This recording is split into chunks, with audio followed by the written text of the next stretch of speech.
Alrighty, folks, welcome back for Heat 2 here at Daytona International Speedway for the JGR Memorial Daytona 500 race today. This is going to be the second chance for 15 drivers to get locked into the feature here for a chance to win a prize pool of $500. And I believe this should be a really good race here. How are you feeling, Russ, after that first one? Yeah, that first one was really good. They showed a lot of patience there early on, and there were a couple of little things. They had a 2-car incident, didn't bring out a caution, but I think we ended up only having 2 cautions for that whole first race. So be interested to see if this second heat can match that and be just as exciting at the end. Yeah, just the first heat, I mean, this second heat's got a lot to live up to. Like you said, very minimal cautions in the first one. And I mean, really exciting finish. I mean, 15th place, the cutoff line, 0.01 of a second of a gap there, just by the splitter get in. That's how close these guys were racing. Door to door, bouncing off each other. They were coming to the travel. Yeah, Lee Campbell, they were able to pick up that 15th and final transfer position there over Frey Chavez. Super close, literally by just like the splitter of his car. So it was a great finish there for them guys, and for Lee to be able to race his way into that main event. And I have to run the LCQ here in a little while. Yeah, and we're currently in qualifying for Heat 2. Got about 2 minutes left here, but it looks like Brandon Sanfilippo in that 12 car, got pole right now with a 50.24. Von Dale in that 59 machine almost completely timed with him. And it looks like Fennel only 0.02 back, so some very close times between the top 3 here. Yeah, qualifying is always really interesting because it's always, pretty close in qualifying. But once they get those laps in, it can be just about anybody. Man, joining us up in the booth, it looks like we got Matt Mettler. So how's it going, Matt? Gentlemen, how is it going here for Racing International Speedway? I'm doing great. How are you? Doing wonderful. Your mic cut in and out there a little bit, so you might want to move it a little closer to your mouth there. But otherwise, doing wonderful, man.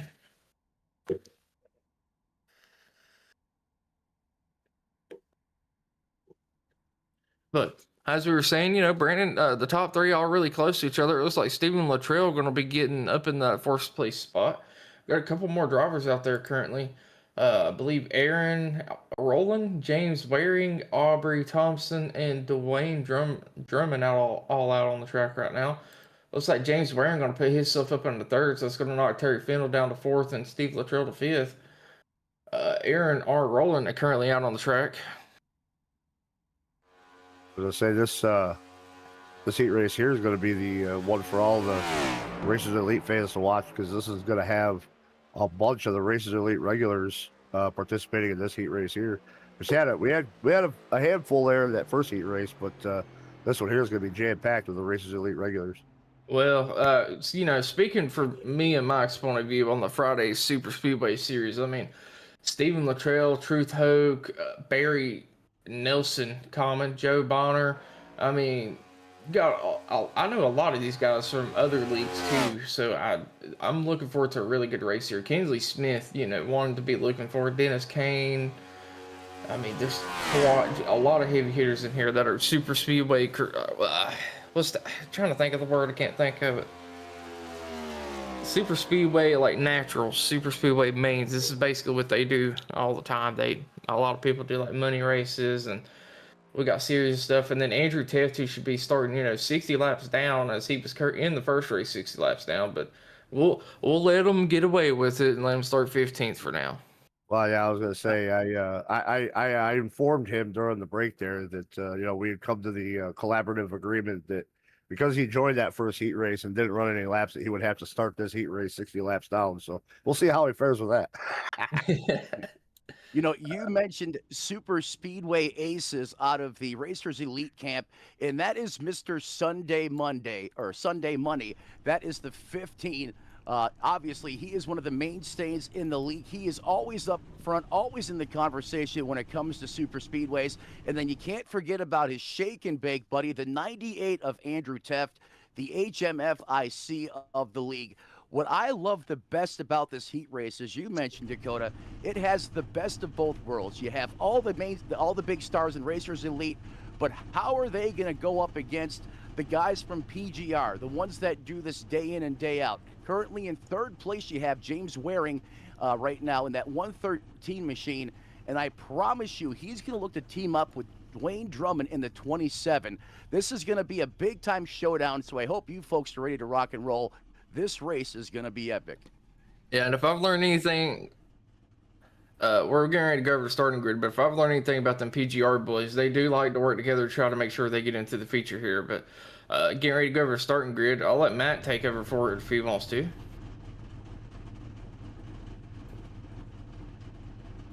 Starting in row 1, we got Brandon Simfilipo and Mark Vondale. Row 2, we're going to have James Waring and Auburn Thompson. Row 3, we're going to have Terry Fennell and Stephen Luttrell.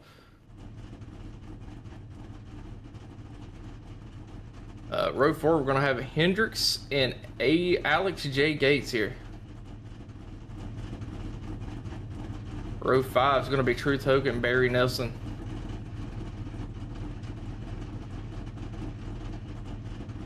Row 6 is going to be Troy Thomas and Joe Bonner.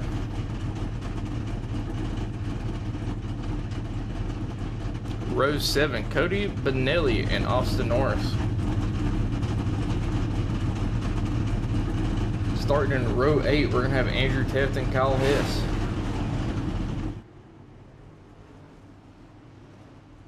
Row 9, we'll have Dwayne Drummond and Aaron Rowland. Row 10, we're going to have Mike Allen and Blake Davis.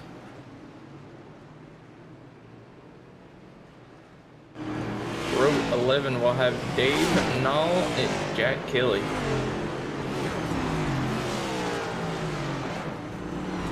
We're going to have Jordan Bumgarner and Richard Ode starting in row 12.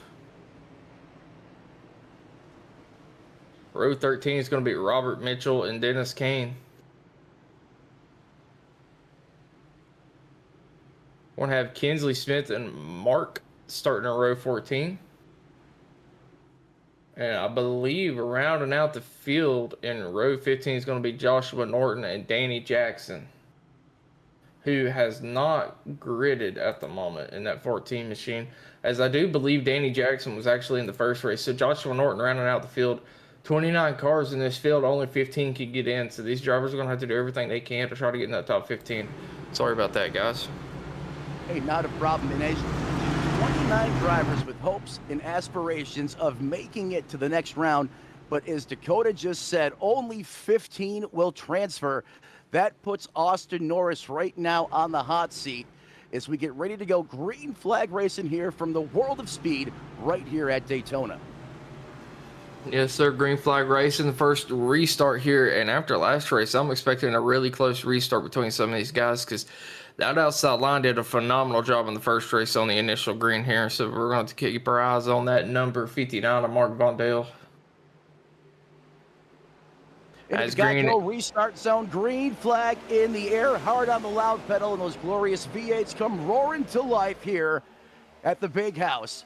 Already making moves up front. That Napa machine currently leads the way as it's a 2x2 side-by-side crazy train into the turns 1 and 2 complex for the first time. Coming to the green flag, that 56 on the outside, he had that bumper planted straight to the backside of that Napa machine out in front right now, and got him clear really quick. Yeah, these guys are not playing no games, as I believe Cody Benelli dropping down to the apron to fall to the back of the field here, possibly expecting a caution at some point and just wanting to keep that car straight and no damage here. But I'm already seeing a lot more wiggles out of these guys versus the first race here, as we're already 3 wide. It looks like Kyle Hess possibly dropping to the back as well.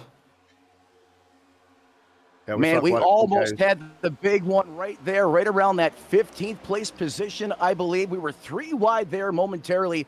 These boys quickly get that sorted. Big time move at the front. Aubrey Thompson says, hey, I want to control the bottom lane. No, he goes back to the top to block. Already you can see the sense of urgency. Right now, these guys are battling like it's 2 laps to go. So, Russ, I believe we had one fast repair on the first race, so I assume we follow suit here in the second race as well, correct? Yeah, we'll have one fast repair for these guys here for each of these races, I believe. So, I mean, it's still early on yet. You definitely don't want to burn it up early, but it's definitely in the bag in case you need it. Yeah, I mean, if it comes down to it, I would try to get as much damage repaired as I could and save that for a late race caution, if anything else. But it's really going to depend on when that damage falls, how late into the race here. Yeah, because the later this race goes on, the more these guys are going to amp it up, and we're going to be more prone to seeing those caution flags fly at the end of these things. Absolutely. And to your point, as Darrell Waltrip always said, cautions breed cautions, and that cannot be more the truth, especially here at Daytona with these types of stakes on the line. Currently, big mover of the race inside the top 10, up 9 positions from where he started in the 66. That's going to be Aaron Rowland. Already cracked the top 10 as he resides in that 9th place position. On the other side of the coin, San Filippo, he's bled 5 spots. He is just holding on right now to a top 6 as we currently work 2 by 2, side by side, lanes of fast and furious action out on the racetrack. If you're following along with Andrew Teft, he currently runs in 15th in that 98 machine, even with the board. The Nitrous Cowboy with him as well, that 88 Troy V. Thomas and Kinsley Smith. Those are the 3 big names that I'm going to be paying attention here to out of the Racers Elite Camp. And you can see these guys have already formulated a plan, I think, and that is stay in the rear with the gear perhaps, avoid the big one, and have a clean car when it's go time. To your point, Brandon bled some positions there at the start, but I really don't think he expected that outside line to get such a good start there, as I believe 2 cars was able to clear to get in front of him. And that outside line getting that really good jump out of the start again, just like we saw in that first heat race, happened right again here in the second one. But things are kind of settling down. I mean, the top 4, 5 here single filed out, and we're 2 wide racing throughout the field. So kind of following suit from the first heat race at the moment. Everyone leaving a little bit of room just in case there's some kind of error in front of them or anything, and being very respectful at the moment. But this will not stay like this the entire race, as these guys are going to start getting a little more aggressive as they're going to realize, hey, I'm getting close to this 15th spot. I don't want to be here. That's a great point, Dakota. And I think now that we've officially clicked over to lap 6, everyone's got the jitters out, right? All that pre-race stress, your heartbeat's racing. Now we're into race mode as the driver sits in and gets ready to, go through the gut of this thing, as I like to call it. A lot of veterans out here, they understand we have to survive and be alive to even have a chance to make the top 15. Well, how do you mitigate incidences on the racetrack? Give and take. You leave a little bit of spacing out there like you see right now. Clearly, you can see the urgency is dialed back. That tells me these guys understand what it takes to get the job done. And you're absolutely right, Dakota. This thing is going to ramp up to 1,000 as we close in on lap 60, that's for sure. Yeah, but right now that 28 of Barry Nelson is giving that 77 machine, I believe, of Alex Gates the business in here, as he is trying to get that outside line, just a little bit of momentum, but they are falling back very quickly here. And I think they're going to be looking to try to get to the inside line if possible. As you see Barry Nelson actually looking to send it 3 wide on the outside, but he's going to get left out to dry there, and that's going to send him all the way to the back of the field. I say that's one thing we saw throughout that first, that first heat race was this outside line getting that strong run on the initial start, but then it kind of falters and falls back. But then, as that outside line falls back, more and more guys start to jump up, and then that outside line resurges and works its way right back to the front of the field. That's one of the things I love about plate racing. These lines always seem to evolve and change. There's a big-time move there, I believe, in Kinsley Smith, sporting some different colors out there today. I believe that's him in that Old Spice Chevrolet. Made a big-time move from the high side down to the bottom of the racetrack, now back up to the top. But as I was saying, these lines are going to evolve as this racetrack changes. The humidity, the weather conditions all play a role. And then the other part of the equation with this next gen, how up close and personal do you want to get to utilize that side draft with that car on the inside lane? You combine that with some heavy pushing, and that'll really hit the go-go juice on the outside. But as you can see right now, as the Ford leads the way on the high side of the racetrack, and Andrew Tepp, that wider separation gives you that window of safety, if you will. You have a little bit more give and take as far as these cars breathing as they're 2x2. The downside to that, you don't have as much momentum on the high side, and I think that's why the bottom lane is just so dominant, at least for right now anyhow.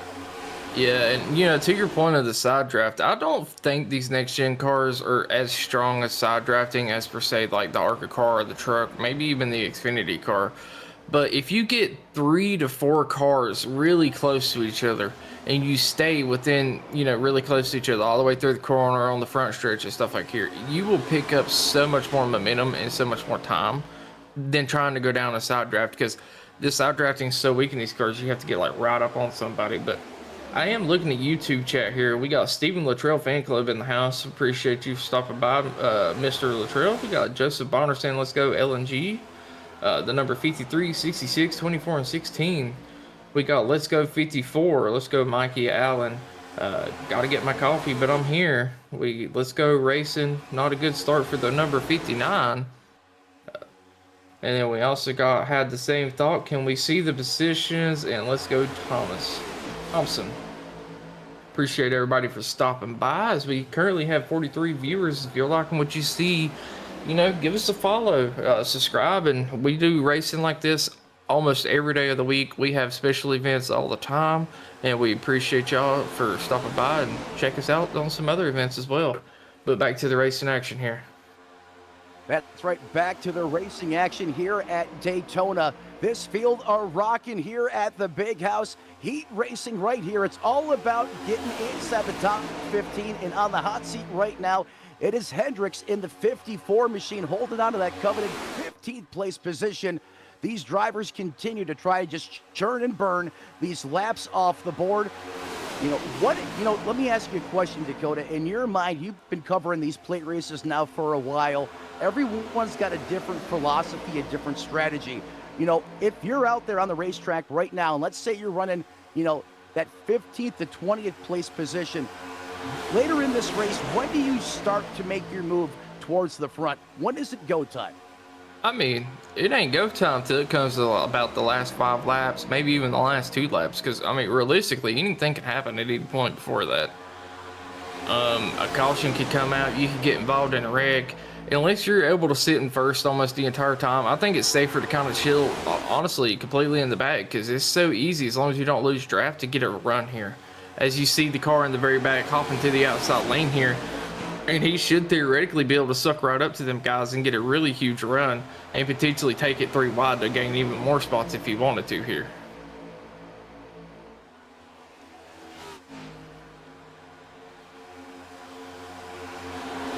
And go double check on the sponsor on the 15 machine, as it looks like he is in a Coca-Cola number 15. Kind of looks like an Old Spice paint scheme, but it is Coca-Cola. He had me fooled on that one. I thought it was Old Spice. Sorry about that, guys. We were checking up on something to make sure all the paint schemes are right. But speaking of the 15, he is currently 3 wide with the 54, and I can't tell who that is on his outside. I think that is Barry Nelson, that 28 machine. That is Barry Nelson on the outside, but Kinsley Smith wants to be the meat and the potatoes. He is checking out the middle lane. He says, hey, I'm going to full send it right now, as he's using that middle lane, which we often avoid. Usually that's the flux capacitor right at the back of the field, the black hole, but not right now, as Kinsley Smith is going to garble up a handful of positions as he's trying to get towards the front. Oh, get skinny, boys. Yeah, it looks like we were 3 wide up here in the front. Somebody got into the wall a little bit and lost a ton of momentum. You see him fading back through the field very quickly here. And Russ, how are you feeling about this race so far? I mean, it's kind of giving me flashbacks of the first heat, but it actually a lot more racy. Yeah, I was just going to say that same thing. I mean, this is, kind of just like that first heat race. I mean, they were, I think we went green flag racing for like the first 24, 25 laps of that race. So really, right now, even though it is just a little bit racy, still clean and green for the first 14 laps here. So really impressed with these guys and how they're able to, keep these cars really under control and be patient.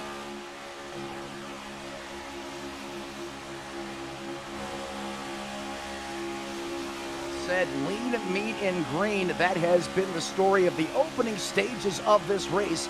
I believe that was the 19 Mustang that got into the outside retaining wall. That was Cody Benelli, and he did a great job of keeping that car up there in the fence. A lot of times it is so easy to ricochet down and pop off the big one. However, that driver on top of things, he's going to slide to the rear with the gear, but as Dakota mentioned, he still has that draft. He's still well in the factor to win this race. As long as you're in that lead pack, as long as you have that draft, you are good to go up until the closing moments of this race. The 19 still alive and well. That's the one thing about these play races is you're never out of it until you're actually out of it. I mean, we've seen guys many times come from the back on the very last lap to pick up a win just because of the calamity.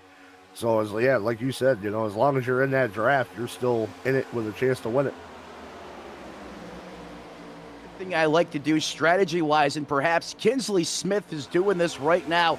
He was towards the back of this piece moments ago. Now he's moving his way towards the front. If I have the ability to in these races, I want to try to time it, see how long it takes me to go from the back to the front, something that Tony Stewart used to do. One of the things that made him so great at plate racing. In fact, folks, if you don't know, he's going to be back in the Truck Series at this racetrack on the real life side of things coming up later on this month. But Kinsley Smith could be doing that right now, just seeing how long it takes to kind of navigate through this traffic to get up there when it matters the most. We'll keep an eye on that, Dakota. I was just going to say, you're talking about Tony Stewart doing that. That's my driver through and through. I followed him through his career, for many, many years, all the way from IndyCar, all the way to what he's doing now in drag racing, throughout all the dirt racing. That's always been the guy for me. And, I'm really excited to see him back. I'm really surprised to see him come back to NASCAR, even to run this one-off race in that new Dodge Ram truck. But I'm super excited to see how he can fare. I mean, guys have been kind of giving him a little bit of gripe, saying, "Oh, we got a big wreck back there." Oh. We got multiple cars in the carnage unleashing here at Daytona for the first time, as that's going to throw the yellow flag. First one on this race for incident. Multiple cars. Go ahead. Take. Not really sure where that started. I think the 77 Alex Gates might have got a little bit of a bumper to the wall, but just kind of collecting, probably about a third of this field, it looks like. As I'm going to replay mode here to take a look at it for you.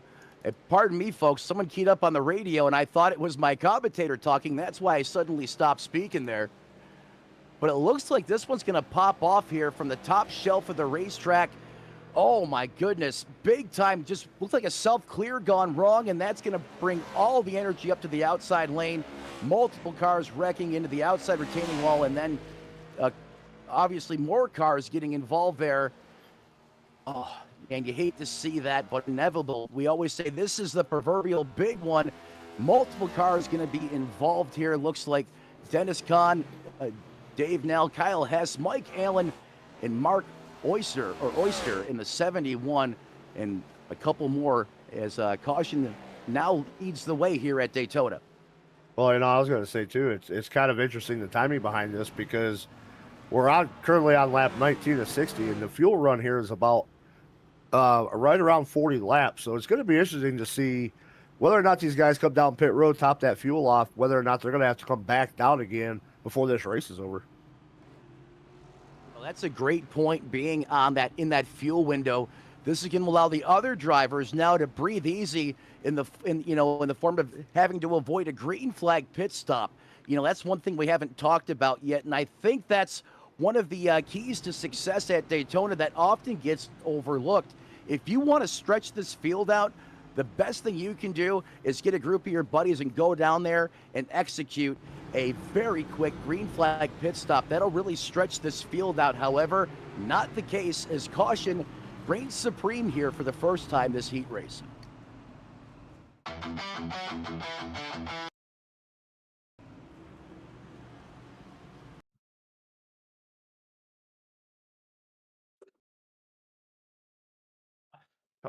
Here, Aubrey Thompson going to lead the way. All right, sorry about that, folks. We did have a little bit of an issue with the SDK not showing the wreck there, so we're trying to get it rebound and where we can show y'all here. So we do finally got it pulled up so y'all can see what we're talking about here as we're getting ready to go back and watch it. As you can see, we're having a lot of movement coming down the front stretch here, and I believe someone is going to break loose on that high side, come down and collect somebody else, and it just causes an absolute parking lot as they're going through 1 and 2. So as Matt has kind of already went over the wreck a little bit, I'm just going to be quiet and let y'all watch and see what happens here.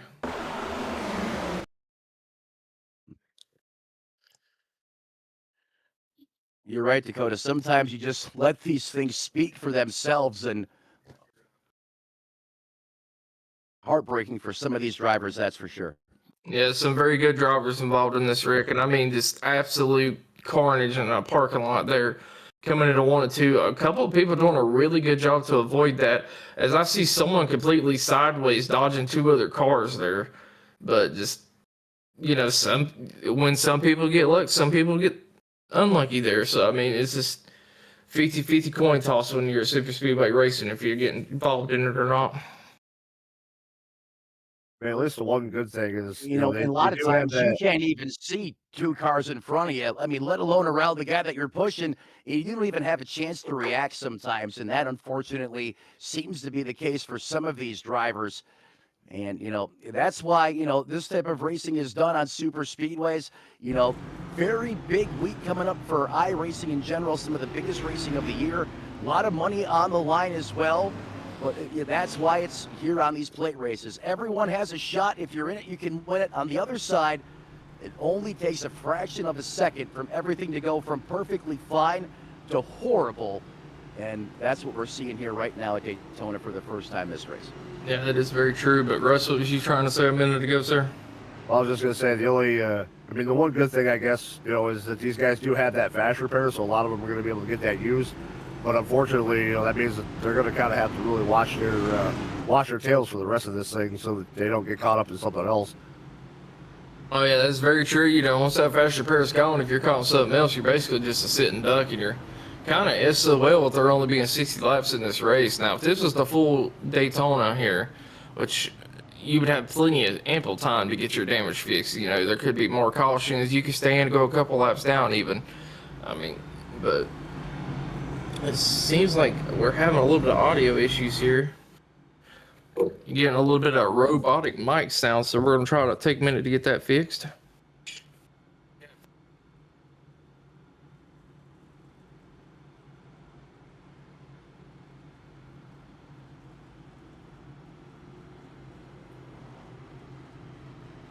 Yeah, we kind of sound a little like we're in a wind tunnel echoing a little bit there. Mike, if you got a coffee.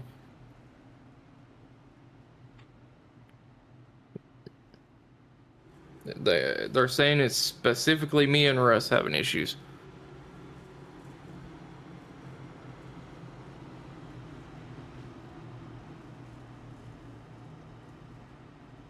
Yeah, it sounds like it's fixed now, from the sounds of it. Yep, appreciate that, sir. I've got to give a... Yeah,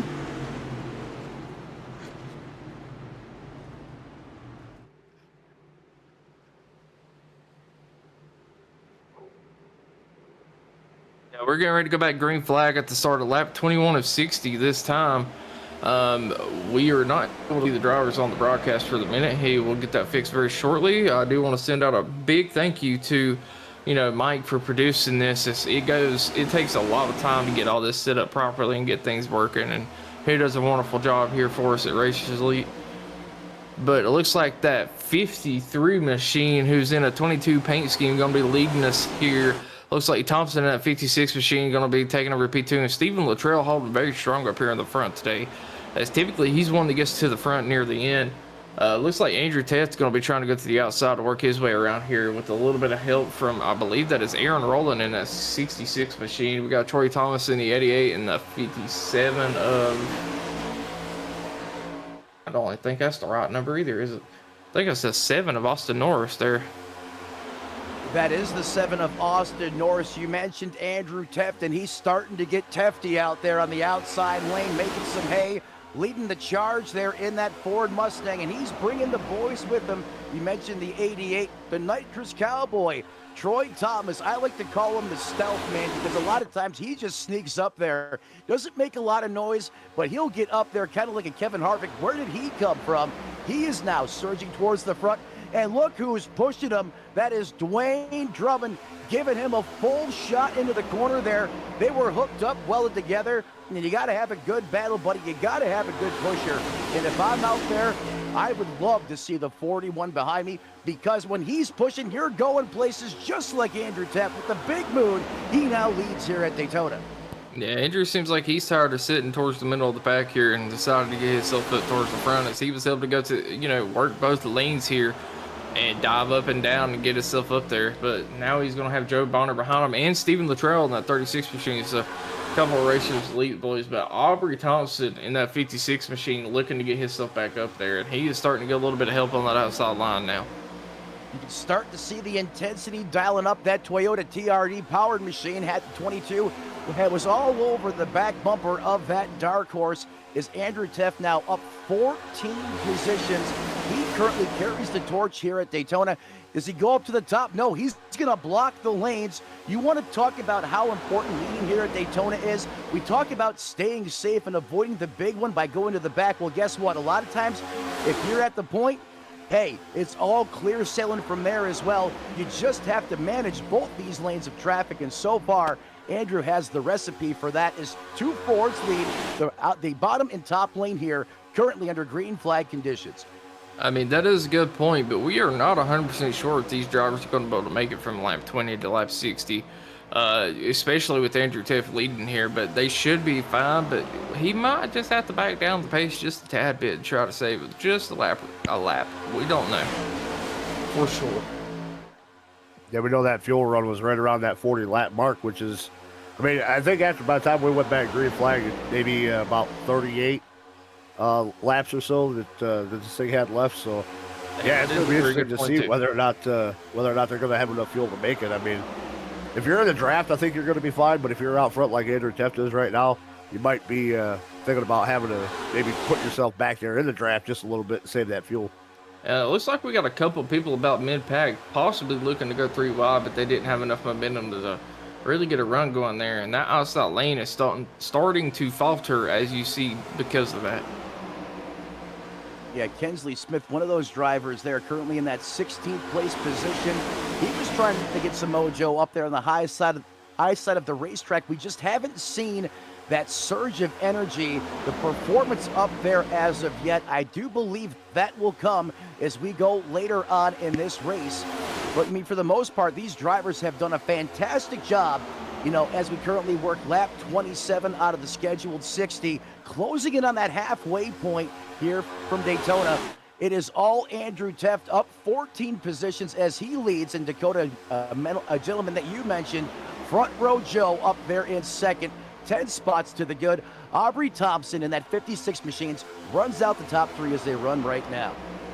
Yeah, and as I was mentioning earlier, a couple of these guys like Andrew Teff and Joe Bonner, even Kensley Smith, they typically ride around in the back to the end of this race, but they're trying to flex their muscles early and show that they can run up here if they want to. So I'm very interested to see this side of them. As typically they kind of just chill, and then they're like a silent assassin. They appear out of nowhere. It's kind of like Joe Hendry, say his name and he appears, and well, Andrew Teff's already appeared as we brought him up very early in this race.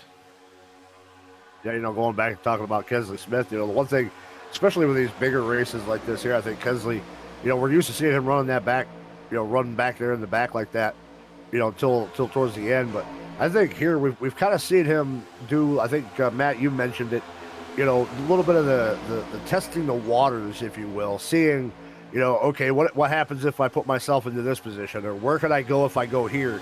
You know, you just kind of testing those waters so that he knows come the end of this race what he needs to do to put himself in the position to, you know, if not win the race, at least get himself inside that top 15. Yeah, and I mean, we still got other people like Hendricks. We got Jordan Bumgarner, Cody Benelli, another. You know, I've seen him race in multiple leagues. He's one of those. He can get up there if he really puts his effort forward to get up there. And then we got some other people in the front. I believe like Aaron Rowland, Aubrey Thompson as well. Hey, we got a pass for the lead up here in the front. The 56 clear, and Andrew Teff from that outside now going to take over the point. Yep. But these guys doing a phenomenal job so far. Only one caution, and we're getting ready to be halfway in this race as we cross the line this time. You know, another thing, too, I'm seeing right now, 2 Fords lead the way, but we have a good mix. All manufacturers being represented here inside of the top 5. Obviously, Thompson and Teff in the Fords. Then you got Joe there in the 53, the Toyota. You know, we're seeing a good mix of all the manufacturers near the front of the field, and that is also a great thing to see. One guy or 2 drivers that I've been keeping my eye on this race, right there in that 9th and 10th place position, and I talked about this near the start of the broadcast. How will the PGR stars do in this race against all of the Racers Elite regulars? Are kind of outnumbered here, and we know how important teamwork is at these races. They're currently sticking together, which like I thought they would do. However, they really haven't made a lot of noise towards the front of this thing yet. I'm interested to see what happens as we continue further on in this race, as they currently run in that 9th and 10th position right now. Well, as you bring up PGR, typically in these events, they have a good 5, you know, even 6 people in each of the heat races here, and they work phenomenally together. But, I mean, only about 2, possibly 3 drivers in here tonight from PGR for Heat 2, so a little harder this time, but they are still doing a wonderful job. I mean, all they have to do is be inside the top 15. Which, speaking of top 15, it looks like Jordan Bumgarner and Jack Kelly fighting for that 15th place right now. Yeah, remember, folks, this race, obviously, you want to win it, but ultimately, it's about being inside the top 15. It's almost like a last chance qualifier or a heat race at your local dirt track on a Friday night. That's what it's all about. That's the money position. If you're inside the top 15, you live on. You go to the next round. If you're outside, it's simple. Your race, your future over the course of today is over. You're kicking rocks on the back of your hauler, and if you're a driver, that feeling is gutting. You always want to advance on. That's how important it is to be inside the top 15. Those are the stakes on the line as Aubrey Thompson continues to lead over Andrew Teff, Front Row Joe, and Steve Luttrell. You know, we got people that was in Heat 1 that, you know, they're that close of a finish there, just barely getting beat by a splitter. You know, he's going to want some redemption and be trying to make it in that LCQ. And a couple of these drivers, if they don't get in during this heat here, they're going to be trying to...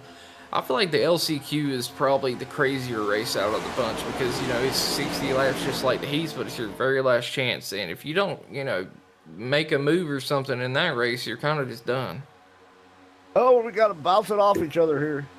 Oh, we're 4 wide as someone is on the apron. Luckily, people checked up to let him back up on the track. Not quite sure who that was. I believe it's the 50 of Terry Fennell. No, it was the 38 of Jack Kelly there, who was battling for that 15th spot. It's still battling for that 15th spot as we are still 3 wide. Tell you what, Jack Kelly there had a full-blown Code Brown situation there. 4 wide as he got shot out of a cannon down to the flatlands there underneath the double yellow line. But again, these drivers, a lot of these veterans out here, we're seeing it again. Woulda, coulda, shoulda, but we stay lean and mean and green. Still 3 wide near the back of this piece as these drivers still trying to get resorted and back in line from that incident just a couple moments ago. Yeah, and, you know, I want to say good job to Jack Kelly for getting back up there, caught up. But it's a hell of a job from the people behind him to check up and give him enough room and not lose a ton of momentum there. Yeah, that could have been really bad there. I mean, if they didn't let him back up and he had that momentum by the time he got to that corner, he was coming back up one way or the other, whether it was going to result in the green flag continuing or that caution flag coming out, because he got shuffled out of there real quick, fast, and in a hurry, and he would have came back on the track the same way. Yeah, that is a very good point there. Goes down, must come up. Especially here at Daytona. Yeah, especially at 190 mile an hour, you know, it's hard to turn left on something that's completely flat versus some very big banking here. At that speed. 3 degrees of banking, I believe that is at the very tippy top of this track.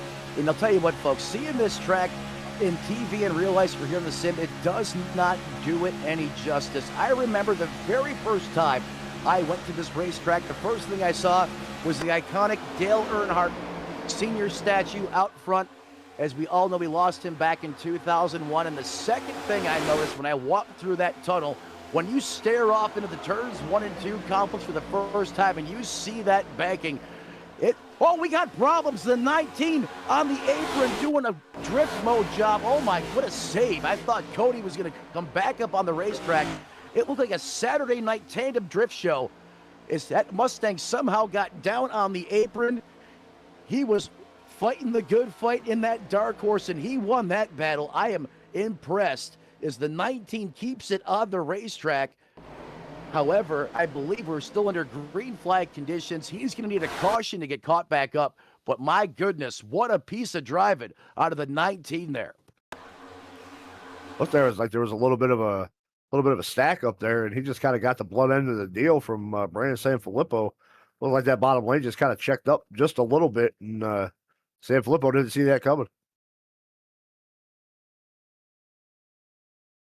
Yeah, huge checkup. He got into the back of somebody, got loose. Looks like the 12 gave him a little bit of contact as well, but hell of a job from Cody Benelli.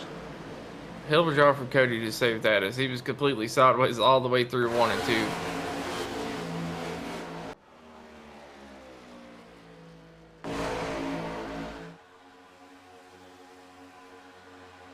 And now under 25, coming to 23 to go. Still got kind of a bottom line dominant right now for this whole race so far. We're going to have to see if this outside line can figure something out and get back up and fight for the top spots here. Well, I know one thing. If I'm sitting in the top 5 or 6 on the inside line, I'm not moving. Just like I said in Heat 1. But it looks like Steven Luttrell has a little bit of a different idea as he hopped up to that outside line, try to get connected with that 38 machine and get it going here, try to gain a few more spots. I'll tell you what, while we were talking about that incident at the back of the field, look who snuck up to the front. The nursing home is alive and well in iRacing. The 55 rider, Truth Hoke, often has elderly drivers stamped all over that Chevrolet Camaro. He's up at the point leading, and look who's with them out of nowhere. Just like you said, Dakota, the 15 of Kinsley Smith up 25 positions. He is your current biggest mover of the race. Yeah, but I do see Andrew Teft and a few other drivers up there. You know, more people starting to go to that outside to get it moving here. And if, you know, Andrew Teft on that outside line, whenever he had some good help, was able to just blow past his inside line earlier. So is he going to be able to do the same this time? You know, when it comes to Andrew Teft at a super speedway, you know, he goes into that category. There's nothing he can't do inside of a race car. Kinsley Smith as well. And, oh, Dwayne Drummond, I see you now creeping up there in the 41 machine. There's a driver that I've had the awesome opportunity to work with personally. I've sponsored him in a couple races. I'm teamed up with him for the PGR 500. Right now, he's in his normal paint scheme, but he's one of the drivers I had ones to watch. How would these PGR guys do ganged up against all of these guys from Racers Elite? Well, here he is throwing his name into the hat.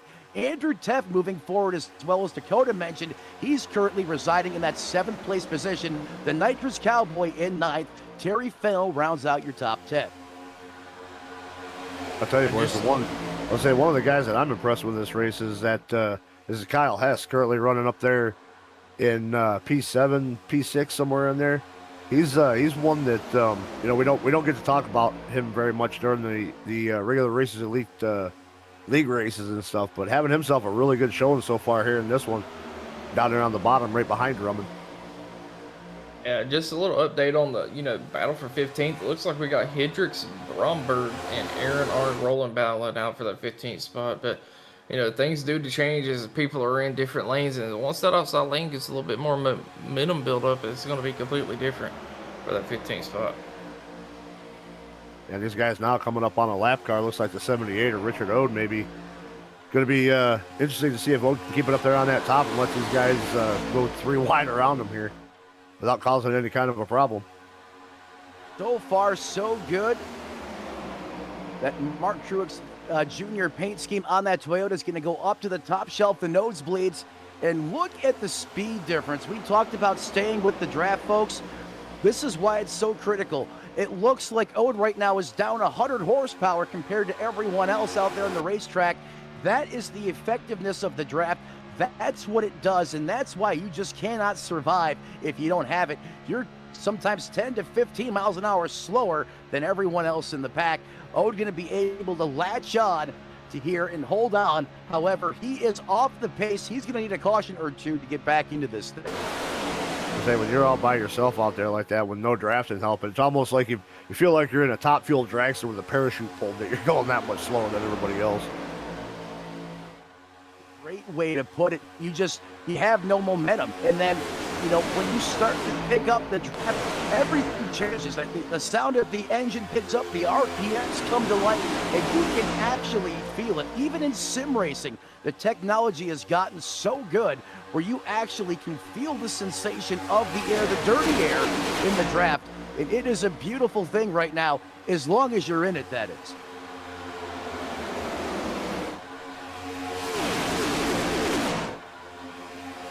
But, guys, this race is going by fairly quick here, as we're currently 18 to go, getting ready to cross the line for 17 to go, and not too much longer here before the aggression levels are going to be up to 10. And we're currently sitting about a 3, and I'd say within the next 7 to maybe even 15 laps here, it's going to be up at a 10, and we're going to be seeing a lot more bold moves out of a couple of these drivers. That's one of the things that I've been really impressed with throughout these 2 heat races, is just the level of patience that these drivers have had. I think, like I said, we only had 2 cautions in that first heat race. Only the one here in this one. As these laps wind down, 17 to go, like you said, the aggression level is going to pick up here before too awful long. But so far, I have been really impressed with everybody that's participated in these heat races so far, with their level of just, being just cautious and patient. Yeah, and I believe everybody should be good to make it on fuel here, but to your point, saying how good this race is, well, last time we ran Daytona for a money race, it was a lot more aggressive driving, so I think a couple of people realized that maybe they needed to tone it down a little bit here. It's made for some very great racing so far, and if this is anything to show for the future, we're going to have one hell of a race for the future. Well, I was saying, you can almost anticipate, the patience is going to wear off by the time this race gets done, and these guys that don't make that feature event right away, going to have to go to that last chance qualifier. I'm not so sure that we're going to see 60 laps of patience like we have in these heat races. Okay, well said.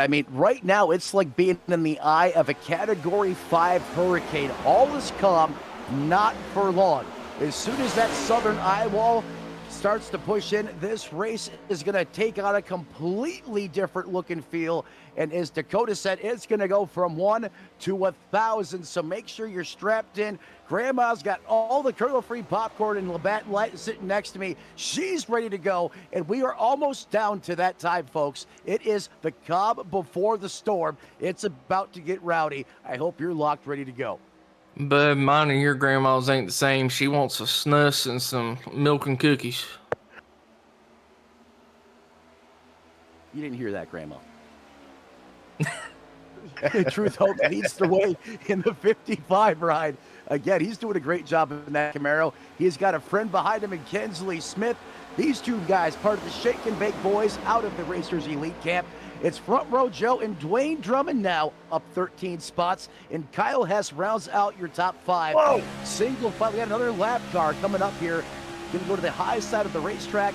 He is already up there. Should not be a problem. A couple of these drivers need to get down as they're starting to snake a little bit, jostling for position. You can see the intensity is starting to pick up, boys. I was going to say, I think Andrew Teff there might have just had a brown fire suit moment there with the 1 of 13. I saw them both sideways down on the apron, but they got both cleared back up and back in line and still going strong. That.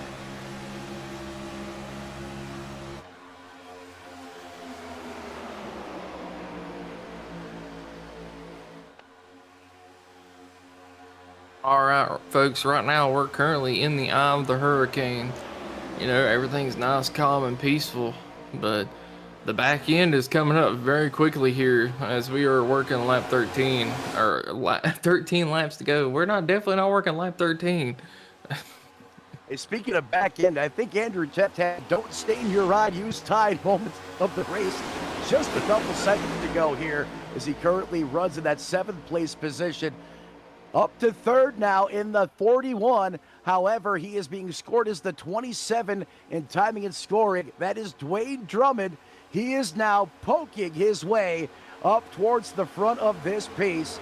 The 22's there with him, Robert Mitchell. We're starting to see the face of this race shape. Here comes a big move from Andrew Tepp. He had a big run. He's going to try to turn and burn on the outside. Who's going to go with him? A Chevrolet's going to come with him. Look for that outside lane to get some momentum here. They're trying to make a big push towards the front right now. Yeah, and a couple of these guys that's really close to the cutoff line here, 15th place, is definitely looking to get some momentum on that outside line, because if they don't do so, they're really going to be stuck there in traffic, because it's going to be very hard to get a 3rd lane going right now with the amount of cars we have. Yeah, we haven't seen it really work out too much so far in these 2 heat races, having 3 lanes of traffic. But, yeah, it's definitely going to be hard if they try to do it late in this race.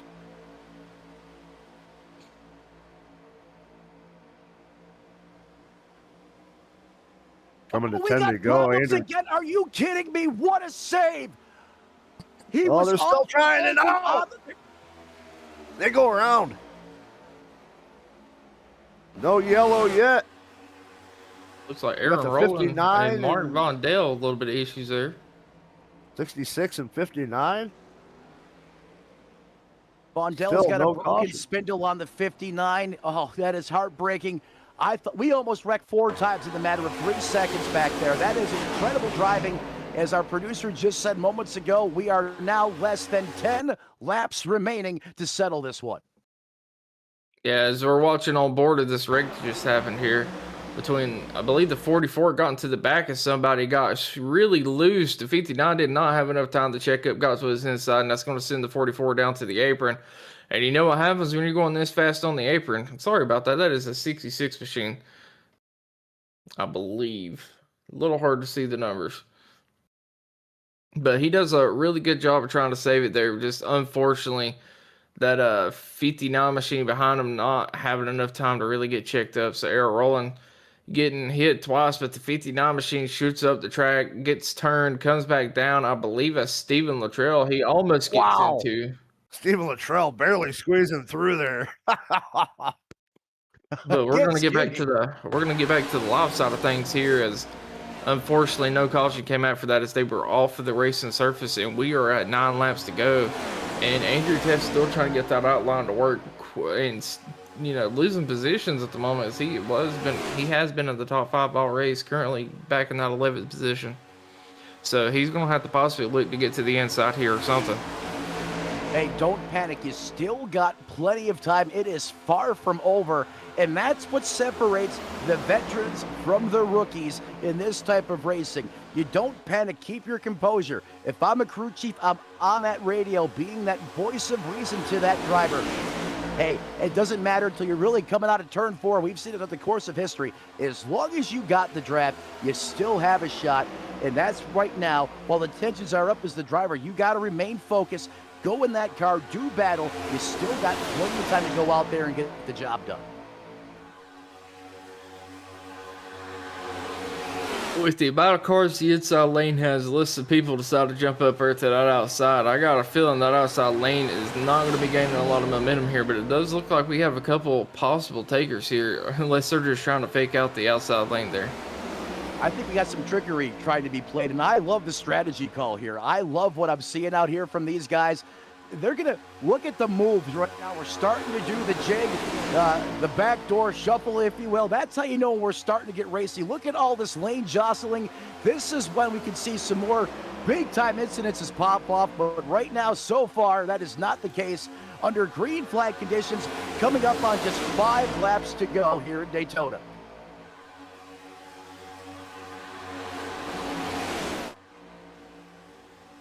Barry Nelson in that transfer spot. Remember, folks, not only do you want to win this, but really there's 2 winners. Who's inside the top 15 and who wins this race?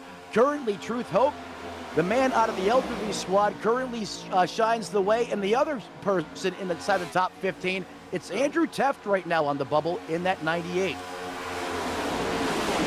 Yeah, much like the first heat race that we had, we got this group of cars here that, you know, maybe only about 7 or 8 of them are not going to make the feature and have to go into that LCQ. Man, that outside really falling apart. Everybody down on the inside got about 4 cars into that outside. These guys are going to have to figure out something to make their way back to the front, try to get themselves into this top 15. You know, as much as you want to win this thing, you know, I have to wonder if drivers like Kinsley Smith, Dwayne Drummond, Terry Fennell, or even Mike Allen, who currently sits in 9th, Dennis Kane, you know what? We would love to win, but right now, if these drivers stay single file just like this, they're all moving on. That could be why we're seeing, you know, single file at the point, and all the action is right there around that 15th place position, perhaps. Yeah, that is my thought process at the moment, too. Sorry to cut you off there, Russ. I mean, No, you're good. I'm in this saying inside lane. If I'm in this inside lane, I don't see no point in trying to race battle. Why would I go to the outside and take a risk on dropping back here to 15th? I mean, I'm in a safe spot. I'm going to keep it. Now, if that outside lane starts getting a really big run and they get caught up to me, I mean, maybe I might hop up there. But I'm very doubtful, as I've not seen a lot from the outside lane in this heat, too. Yeah, I think right now, if you're inside that top 9, this is so reminiscent for me from the 2007 Daytona 500. Seeing that Army car out there, obviously got the longtime veteran Truth Hope out of the beautiful state of North Carolina, heavily impacted last year by catastrophic flooding. I know he's had a rough one. So happy to see him out front. And this reminds me, as I said, the 07 Daytona 500 with the 57 perhaps getting a chance to win before he retired. Kevin Harvick had other plans, but I'm kind of just getting the vibe right now as we got problems. We got cars head on into the wall. The Nitrous Cowboy is going to be picking up the heat out of the cockpit for a month. He did a full keg stand at 190 miles an hour. That car is destroyed. Shot for the 88. Guys started getting really kind of dicey back there, and then kind of all hell broke loose, and Nitrous Cowboy Troy Thomas getting the blunt end of that one. That was a violent hit for the 88. I mean, I could have put, you know, a quarter midget underneath the back of his car. He had so much air.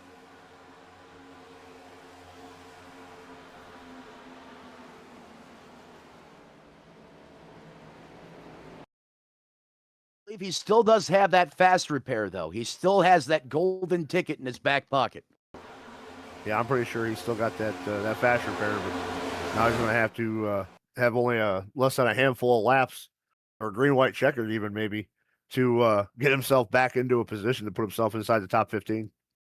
Well, remember, folks, we've been lean, mean, and green for most of this race, but, you know, both our guys up here in the booth have both said it doesn't change much or take much to turn the tides. Could this be the flip switch right here? Do we now have a juggernaut caution fest till the end of this thing? We're about to find out. But typically, historically, at Daytona, when you go much of the race and then you have a late race caution, this is now perhaps a breeding ground for an all-out slugfest. We're going to have to wait and see. Troy Thomas does have that fast repair. He is down and away, but as you said, now he's going to be all the way to the back in the rear with the gear. It's going to be a lot tougher for Troy Thomas to transfer into this thing. We're going to have to see how this plays out for him, but I still have faith the 88 has enough time to get inside the top 15. Yeah, for sure. And we saw Cody Benelli there go for a wild ride, too. Kind of a Danica Patrick-esque slam to that inside wall. And I'm not sure if he's still got his fast repair or not. But if not, man, he might be heading to that last chance qualifier.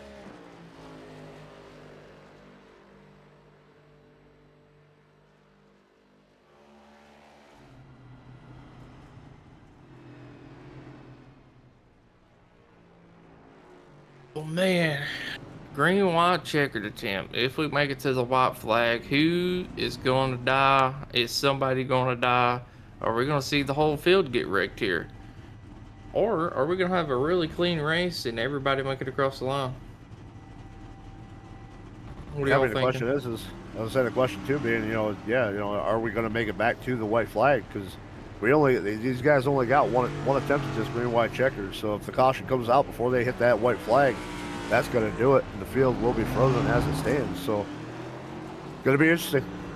I'll tell you right now, truth hoax probably madder than a Keebler elf that got demoted to Fudge Packer, seeing that yellow come out as he was large and in charge at the front of this thing. However, it's always the tale of two stories. Some of these guys that were outside of the top 15 having a chance to regroup if they had some damage on their car, perhaps, to come down pit road and fix it. I don't want to burn my fast repair just yet. I want to save it in case we utilize that one Green-White-Checkered. I want a car that's as aerodynamically sound as possible if we go that route. Well, sir, we are in that Green-White-Checkered, so I would be using it right now. Pardon me, as I got to update my timing and scoring here. It's still showing me working here on lap 56 for some reason, so I do apologize. Thank you for that update, Dakota. Yeah, we're currently on lap 59. This race will end, I believe, at lap 61 here. So, final attempt, only one attempt at a Green-White-Checkered, as we will not be able to do a natural Green-White-Checkered first. So, whatever happens here, the race will be over. So, these guys are really going to have to get their stuff together and try their best to make moves without causing an incident here. If they're, you're outside the top 15 looking in. Really likes reviewing this replay for that wreck that happened moments ago, and it does not want to cycle back to the live side of things. There we go, third time's. Yeah, I had an issue with that just momentarily ago as well. So, Russ, you're doing the LCQ with me, correct? Yes, sir. I'll be here for that LCQ. Alrighty, so after watching these first two races, what kind of racing are you expecting for that LCQ? Oh man, it's gonna be interesting. I think the anticipation level is gonna rise a little bit more than what we've seen in these heat races for sure, because it's these, you've got 30 drivers out there only battling for the top 10 spots. I mean, only the top 10 in that last year's qualifier are going to make the main event. So I feel like that anticipation level is gonna pick up, and I'm sure we're gonna see a lot more intense moves being made and battles being fought. Yeah, and I believe we had about 60 drivers for today, and there's only about 40 spots available, so it's 20 guys that are not going to have a chance to race for this. And you really don't want to be one of those 20 guys. I mean, you at least want to get into the feature, if anything. Even if you don't win, you want to be able to say, at least I made it to the feature. But it's hard. This is a very, very good group of guys here we got going today. Yeah, I mean, anytime, Races Elite puts on one of these special events like this, the cream of the crop rises, and we get a lot of the best guys from all over the place in iRacing to come in here and run these races. So, I mean, yeah, just to say that you were able to be one of those top 40 guys to make the main event here later on tonight is definitely a win in itself, as these guys now, Truth Hope, Kensley Smith, ready to bring this field back to the green flag. And these two have been working so well together all race here, and we're back green flag racing. I'm going to let Matt take it over for a minute and bring some of that excitement here as we're two to go. Green flag back in the air. Truth Hope back on the loud pedals. That V8 comes roaring back to life, but he shot out a little too far. I was concerned, but he's got his best friend in Kensley Smith behind him. The Shake and Bake boys are large in charge at the front. 2x2 Chevrolet leads the way as we rally down the super stretch for the final time. You say best friend in Kensley Smith. Well, he's going to be the best friend until the exit of turn 4 that last lap. That is right. Because when there's money on the line, Kensley wants to pick up that win just as much as Truth does. Oh, Kensley's buttered my biscuits a couple times here. I've lost a couple thinking he would go with me. I know exactly what you mean. But right now, they are all friends. They are best friends as they are single file at the point, not showing any signs. But here comes that outside lane.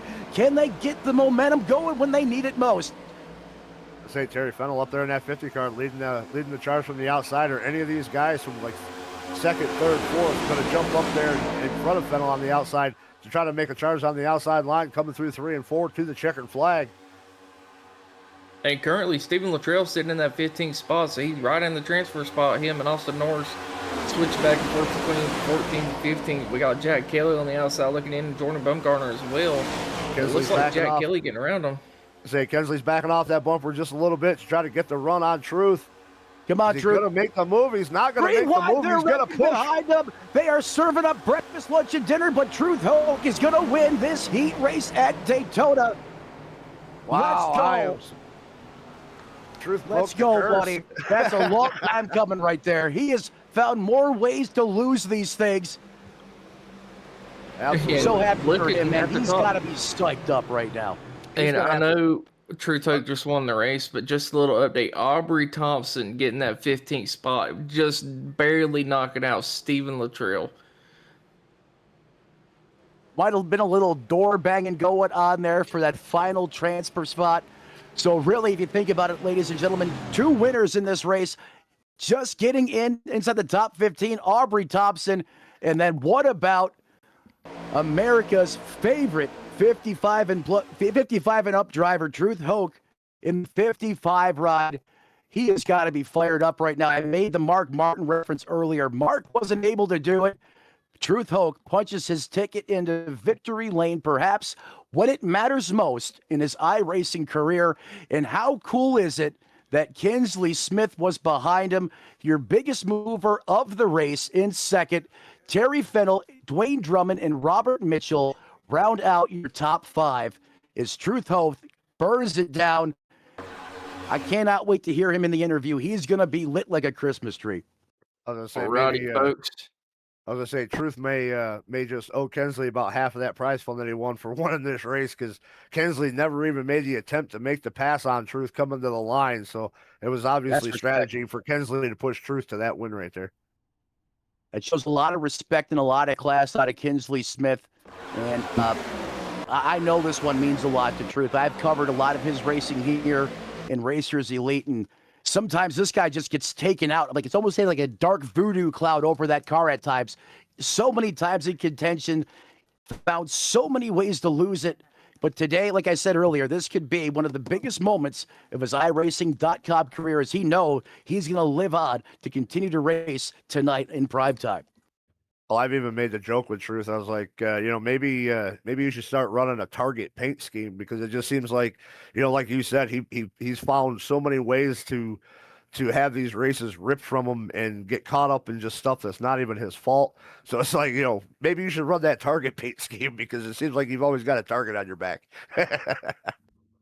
Also, I want to shout out my man Dwayne Drummond coming home in that 4th place position. Heck of a drive, man. Looking forward to tuning in from work and watching you guys duke it out tonight. Also want to take a quick moment to thank Racers Elite for letting me come back up here in the booth. I wish I could be out there on the racetrack. I love plate racing, if you know me, but there's no better spot than up here in the booth, surrounded by such great talent. Thank you for letting me come up here and spend some time with you this afternoon before I get ready to go to work, gentlemen. Yeah, not a problem. But real quickly here, let's try to go over our race results so we can get some interviews done and get to looking at this LCQ here.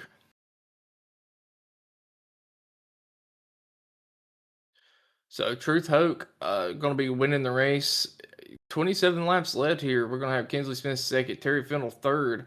Looks like fourth's going to be Dwayne Drummond, Robert Mitchell fifth, Joe Bonner sixth, seventh is going to be Hendricks, eighth will be James Waring, ninth's going to be Andrew Teth, 10th is going to be Dave Nall, and then we're going to have Dennis Kane 11th, Austin Norris 12th, 13th is going to be Joshua Norton, 14th to be Jack Kelly, 15th is going to be Aubrey Thompson, that's going to be a 15 in the lock-in, 16th is going to be Stephen Luttrell, and so on here, as you can see over there on the list. So Stephen Luttrell, Kyle Hess, Aaron, Roland, Mark, round out the top 20, Mike Allen, Jordan Bumgarner, Troy Thomas, Barry Nelson, Richard Ode, Mark Von Dale. We're going to have Alex Gates, Cody Benelli, who was involved in a very early incident here, Blake Davis, and Danny Jackson rounding out the field.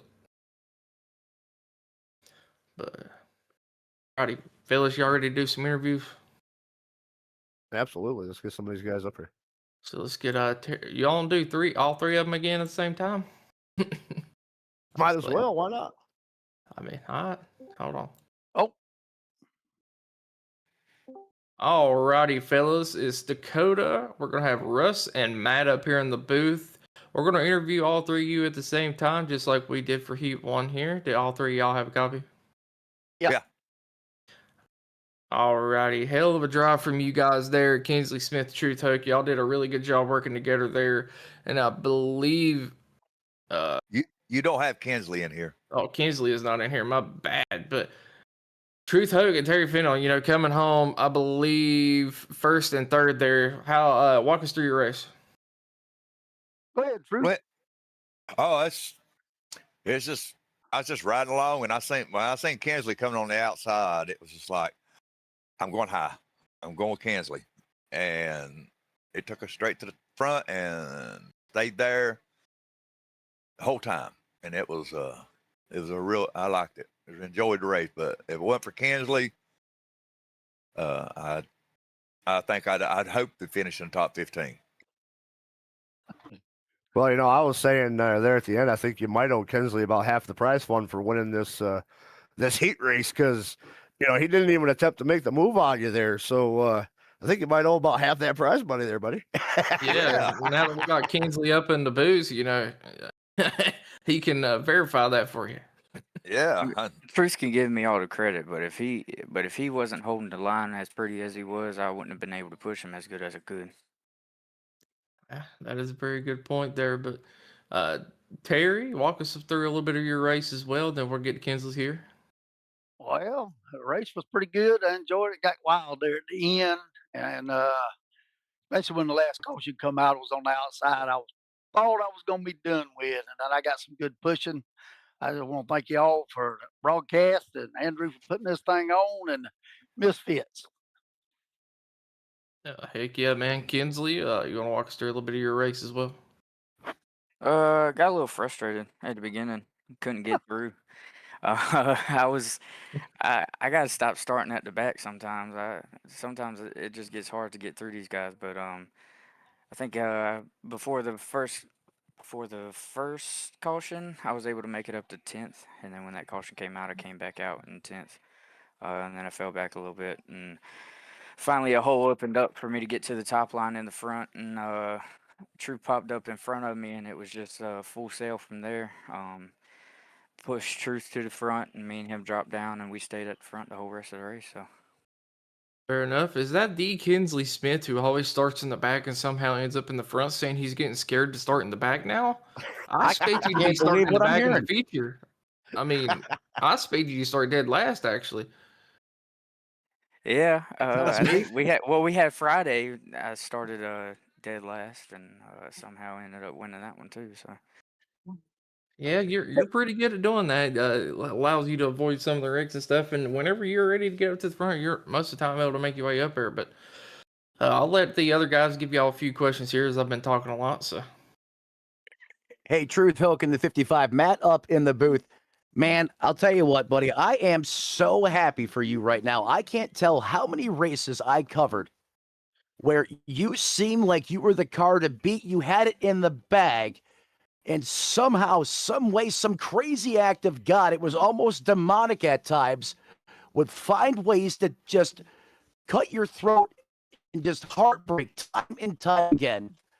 Here you are, you put yourself in position at the right time, have one of arguably the best plate racers and pushers in Racers Elite behind you in Kinsley Smith. You got me with that paint scheme, by the way, 15. I thought that was an Old Spice paint scheme on the car. What's going through your mind as you're coming down in the final laps? Are you thinking the 15 is going to try to pass me? Did you know he was going to work with you? Did it ever go through your mind, what's going to happen that's going to cause me to lose this thing now? I was only thinking, tell you the honest truth, I was only thinking, Kinsley got me here. If he passes me, that's fine and dandy. As long as I get a top 15, I don't care right now. I just want a top 15.